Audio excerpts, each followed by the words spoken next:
Welcome back, YouTubers. Johnny Boy Lopez here, and I'm with Madmanleek, man. How you doing, brother? Good, bro. Appreciate it, man. Thank you for having us. We're at Supreme Sound Studios, you know what I mean? If you guys are in Sacramento, make sure you tap in with the family, you feel me? Come down here and get that Supreme Sound, you know what I mean? So, we're going to get right into it, brother, man.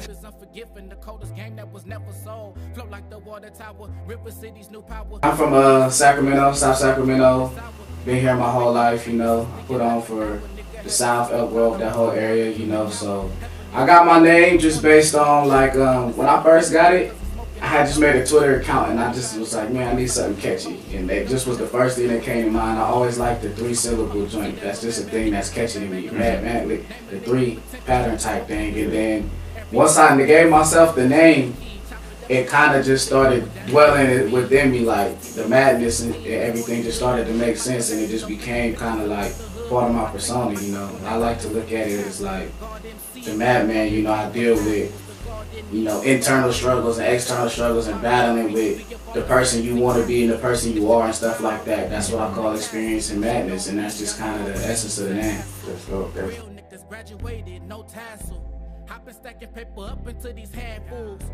My number one inspiration in life is Malcolm X. I was basically named after him, so that's always going to be deep rooted within me. But in music, I came up on Earth, Wind, and Fire heavy. A lot of the old soul stuff. My pops put me on Peabo Bryson and, you know, old real soul R&B. But as far as rap goes, my first favorite rapper was DMX, and then I didn't really become a hip-hop head until I got a little bit older, and that's when I started delving into, you know, Kendricks and Coles and Dom K's and Dollar, R.I.P. Dollar. Dollar, that's crazy, bro. R.I.P. Dollar, man. R.I.P. Dollar. Gone too soon, for real. Yeah, I learned a lot listening to Dollar music, just like how to put stuff together. I think he was an influence for sure. Wale, for sure, when he first was doing this thing, Wale. Crazy with it, still to me one of the most innovative with the rhyme patterns. So yeah, that's probably a decent list. Yeah, slept on. Yeah, underappreciated. Yeah, sure. yeah. Shouts out to Wale. For real. Yeah.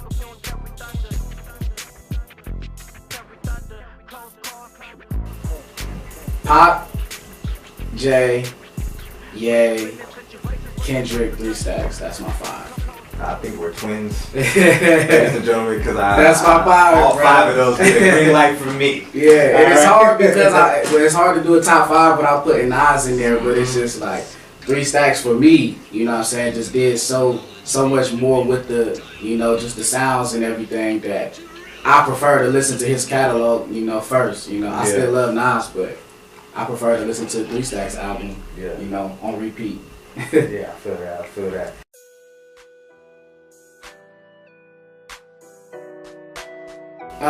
The project came about basically over the last few years. I've been doing my thing. I've been creating. I've been around, but I haven't been releasing a lot of stuff. You know, just because I knew after my last project I dropped, which was in 2014, I knew I had to come back with something that was gonna show my full range. Was gonna be, you know, a solid product. You know, something that I could really stand behind, and, you know, just really be a reintroduction. You know, and this project, it kind of does all of that stuff. You know, some of these songs, they're from the last 4 years. You know, not all of them are from this year or last year. You know, some of them have aged, and they were able to pass my test of time. So I figured, you know, they must be able to stand the real test of time. And, you know, now it's time to see that.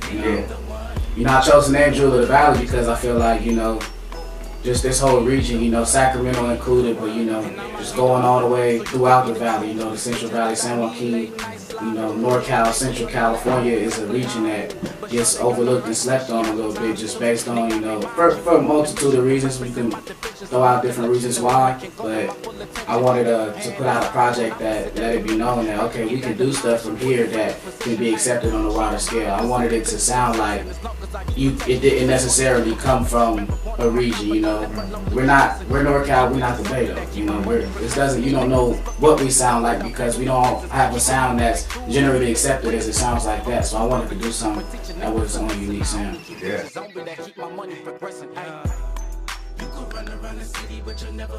So you got me hyped, bro. I'm in the car, like, I'm telling my boy, like, you gotta hear this one. We're gonna play that one, and we gonna be on the freeway going down. You really appreciate that. And we was vibing all the way over here. You feel me? We was vibing off the project, but when I was hearing that, man, I was hearing not a negative aggression, but an aggression. You know, like you trying to let these niggas know. Yeah. Definitely the aggression, man. That's part of the madness. You know what I'm saying? And that's why.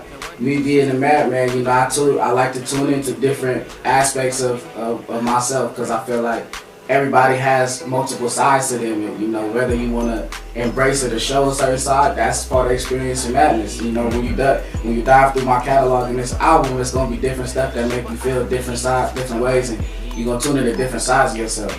Back to basics is one of that aggressive turn up side, like that's the, you know, the madman. You feel me, like. And my partner Casey Beats on the production on that, once he set the tone, he played that for me, and I was like, I instantly just knew, I was like, okay, like, it's gonna be iconic, you know what I'm saying? Like, it's really like, just the hook and the way it vibed together, it's like, I just wanted an iconic type track with that one.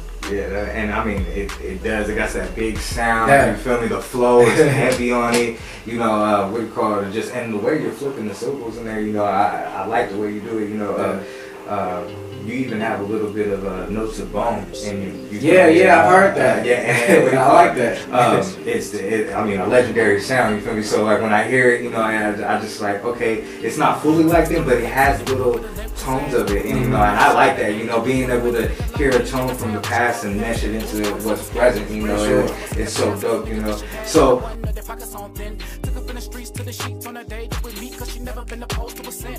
I mean, it's cool. I mean, I don't mind it. It's just certain moves that bother me. But at the end of the day, when you look at how the owners is treating the players, I can't. It's hard to even really blame cats for what they doing now, all teaming up and stuff like that. Because at the end of the day, you gotta get your money, man. You gotta go. You want if the ring is what you need for your legacy to be solidified, then you gotta do what you gotta do. You know, everybody gotta make that decision on their own. I'm still never gonna forgive KD because I'm a Russ fan. You know, I feel that. I'm riding with Russ to the death. You know what I'm saying? I don't care what nobody say. So you know, until he bring something to OKC, I ain't messing with him. But you know, other than that. Hey, that's cool. You heard that. KD, you gotta go back. Come on, man. Check, you lucky base God lifted your curse. Oh man. My goodness, you know what I'm saying? That's a real thing. That's a real thing too. Man. People think it's a joke about that. I'm saying he lucky he got it lifted because bro, it was gonna be bad for bro. But you feel me? Be blessed, Steve. So I'ma let him live. How do you feel about the whole like Kawhi thing? He was very unhappy in San Antonio. You know, voicing it multiple times.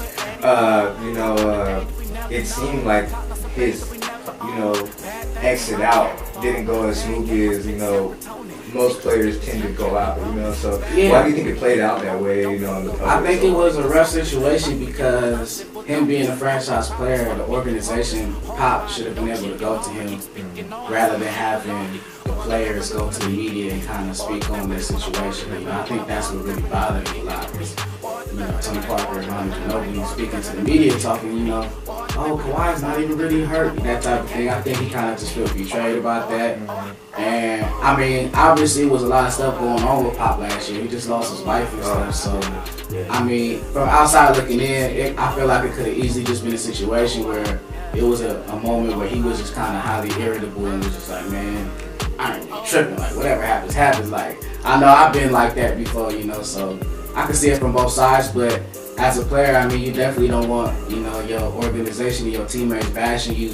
You know what I'm saying? When they could have easily just came to you and spoke on something. Especially coming from that high. You know, and then from what I hear, you know, because I played ball growing up, everybody kind of wanted to play under Pop. Right. Well, at some point, you know, and, you know, so to see them, you know, have that little, you know, spat at the end, kind of, it's left a little sour taste in, I feel, some of the spectators, and probably even Kawhi's mouth, you know, I mean, like you said, he's the franchise player. He's given so much to that organization. You know, you would want it to end on. And he's been quiet the whole time too, so it's like he ain't really, you know, he ain't never spoke on nobody. Yeah, you gotta respect that. So, do you think, given that LeBron has made this, you know, move and everything, do you think he has a real good shot at, you know, taking down the Warriors? Eventually, not right now. Maybe in a year or two. You know, I think he needs a little more help, but he's gonna develop them young dudes, so that'll be cool for them. But I'm from Sac, so I'm obligated to really not like the Lakers. Yeah, I feel it. But I ain't got no problems with Bron, you know what I'm saying? So I'm gonna let him do what he do, you know. I ain't mad at him. The Kings suck right now anyway, so they ain't like we gonna do nothing about it. I mean, y'all been building right now. Yeah, you know, we've been rebuilding for about 12 years. Who's a fan of some team who's been building for a long time, trust me, when you guys get that moment, you gonna feel it. I mean, I remember back in the day when Bibby and them was running it. I mean, they had Cali. Everyone, I don't care, even some of you Laker fans was wearing that Kings jersey, you feel me? Yeah. So, the Lakers were scared of the Kings. They gotta get the rest to even, you know, they had to get the rest on their side to take the series. I mean, it's documented. It's documented. It's out there.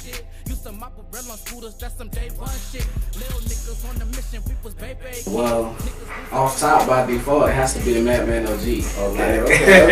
Okay. And I ain't gonna lie, when I first got a hold of it, it looked beautiful and it had the smell too. And then I smoked it and it really lived up to the name. And I was like, I gotta keep some of this on me. Like, you know, before that, I liked the Thin Mint cookies. I like the sherbet, and of course the gelatos, all those exotics. But the Madman OG just fit me, and it had the right name, and it just worked for me. So I like the Madman OG. Madman OG. So when y'all out there and y'all looking for some dank, I'm gonna need y'all to, you know, purchase that Madman OG. The man is saying, you feel me? It's gonna put you on your ass. You're gonna be feeling good. You're gonna be feeling lovely.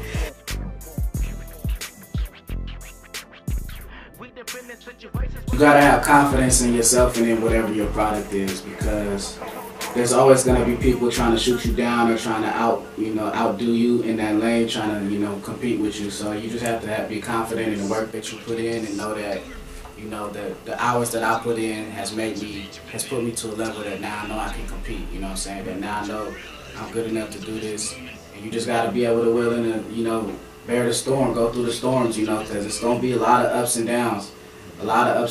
And you just gotta be able to, you know, be confident within yourself to go through that, because it's hard to do. Yeah, definitely. So perseverance is key. Perseverance for sure. Yeah. When I ride young. I think like especially when you're doing an indie, you know, you want the people who listen to your music to feel like they know you, even if they don't. And I feel like you know, with people having a social media, people follow me, they kind of get an insight to who I am. And so when the music comes out, it feels like that same person. You know, it's like the music is advertisement for you as a person. You know what I'm saying? They don't really buy your music no more. They buy into you, the person, and the music kind of just advertises who you are. Yeah. It just highlights who you already are as a person. Exactly. And that's dope, you know, because we know in this day and age, a lot of people are scared to be themselves, scared to, you know, just honestly say, hey, this is how I'm feeling, or, you know, not scared of the judgment that may come with it, you know, and I commend you for that, you know, because like, in this day and age where it's kind of saturated, you know, everybody's kind of doing the same thing, you know, so to see a refreshing face, you know, doing something, and you've been working hard, you know, like you said, this is a 4-year project in the making, you know, it must be, you know, very fulfilling to get this project now, you know, and I've only heard great things about the project, you know, so I'm excited to see what you got going forward.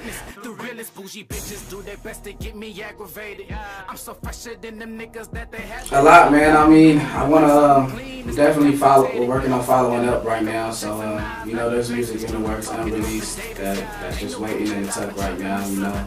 Like I said, I told people the other day, you know, I took a hiatus once and I'm not doing it again, you know. Once I dropped this project, that was to tell y'all that I'm here to stay, you know what I'm saying? So I'll definitely be following up.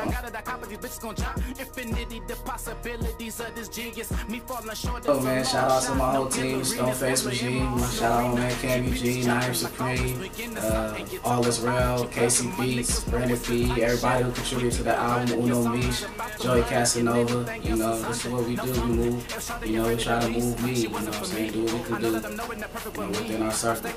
Oh, I'm going to ask you, how was that showcase that you did for Oh, that was dope. Yeah, that was as a Niner fan. That Yeah, was yeah. probably like, I saw you on there. I'm like, yo, he's gonna have so much fun. It's so dope, you know. Yeah, no, that was fun. I went to school with Eric. You know, I went to middle school and high school with Eric. So you know, we go back, and I was glad when he reached out and invited me to it. It was dope. You know, a lot of dope people came out, had the radio stations up there and stuff. It was definitely a good look and a good vibe.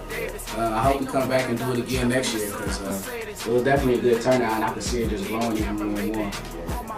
Yeah, that was dope, man. Like I said, as a Niner fan, it was dope. But then you see another Valley artist on there, you're just like, this is like double dope. Like, man, you know. So, yeah, like you said, man. I hope they do it next year, so that way, you know, I'm just trying to go out to watch next year. Right? You know, Yeah, see that next sure. because just watching the video and everything, it just seemed like a good time. You know, man. Yeah. But man, I want to thank you for giving me time. You know, Yeah, just appreciate sitting you with coming out, man. man. We're sad. We out here in Yeah, South.